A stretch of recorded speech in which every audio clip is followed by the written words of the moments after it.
అదరగొట్టే కారం రంగు రుచి ఆచి కారం పొడి. రాయలసీమలో పండించిన అరటి పంట మద్దతు ధర లేక వెలవెలబోతోంది.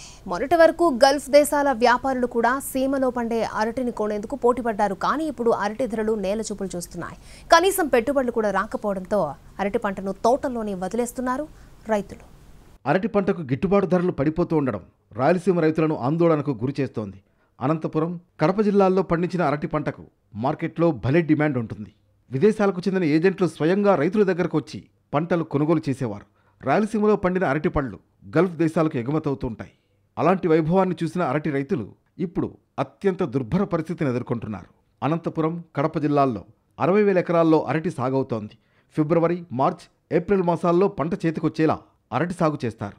అరటి ధరలు సైతం ఈ 3 నెలల్లోనే బాగా పెరుగుతాయి. మిగతా నెలల్లో 14,000 నుంచి 17,000 వరకు ధర పలికేవి. కానీ ఇప్పుడు ఆ ధరలు నేలచూపులు చూస్తున్నాయి. ఇక్కడ పండించిన పంటలను కోల్కతా, ఢిల్లీ, శ్రీనగర్, హర్యానా తదితర రాష్ట్రాలకు ఎగుమతి చేస్తారు. నెల క్రితం కూడా టన్ను 4,000 నుంచి 8,000 వరకు పలికింది. ఇప్పుడు 1,000 నుంచి 2,000 కూడా పలకడం లేదని రైతులు వాపోతున్నారు. గిట్టుబాటు ధరలు లేకపోవడంతో అరటి రైతులు తోటలు వదిలేస్తున్నారు. కాయలు మాగిపోతున్నా అడిగేవారు లేనందున ట్రాక్టర్లతో పారబోస్తున్నారు. టన్ను కనీసం 12,000 పలికితే కానీ గిట్టుబాటు కాదని రైతులు చెబుతున్నారు. అనంతపురం జిల్లాలో 40,000 ఎకరాల్లో అరటి సాగవుతుంది. 1,50,000 టన్నుల అరటిని విదేశాలకు ఎగుమతి చేస్తూ ఉంటారు.